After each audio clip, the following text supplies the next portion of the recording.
What's going on, everybody? 915 Mang here, doing a video on a light fixture, do-it-yourself light fixture. I'm actually going to be taking down one of the AI Souls and using it for my 34-gallon Solona. This is a piece of conduit. It's about approximately 10 feet long. I got a pole bender in the aisles of Home Depot or Lowe's.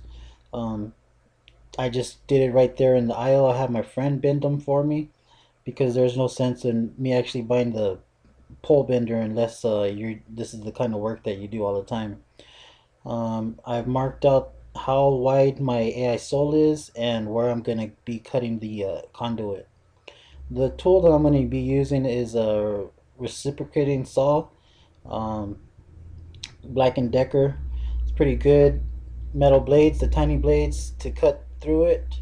I'm also cut a piece of wood, 2x4s left over from my stand, and I'm going to be drilling a hole in the center of that and then attaching that wood block to my stand.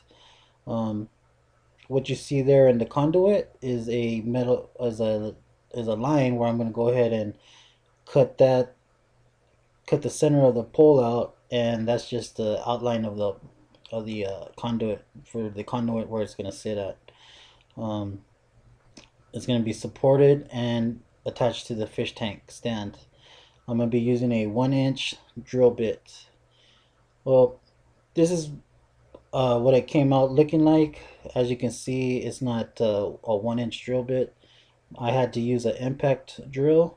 Okay, so it has that shape right there on that drill bit. I ended up using a 5/8 to do it, and due to the fact that I lost a chuck on my drill and that didn't fit, it still worked. Still gonna serve its purpose. Not as pretty, but it's still gonna work. Here it is using the 1-inch pole.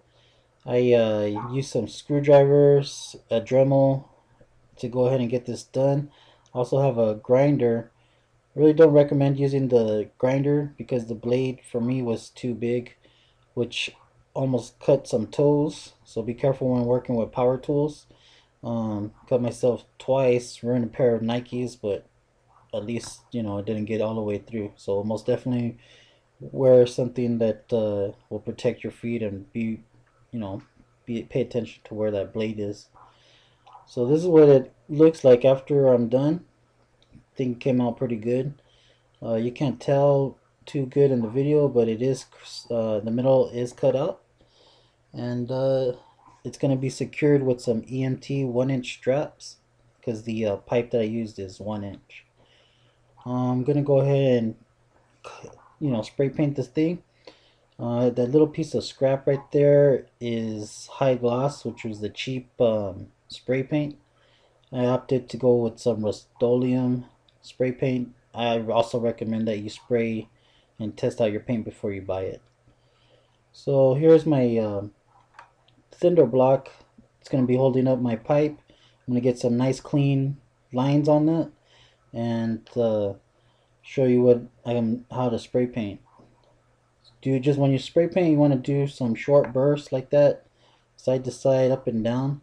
You don't want to just hold the nozzle, because if you do, you're gonna have a runny look, and it's not gonna look clean.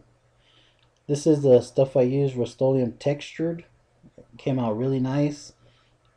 It's a not a high gloss or anything like that. It's just like a matte finish, and you can see how clean it came out. Really like this paint, and you're gonna spend $3 or $4 getting it, but hey, if you can see this, it looks pretty good. I'm just gonna go ahead and let this cure overnight on the inside. Here it is. Here's my new light fixture stand. Came out really clean, really nice. Looks professional.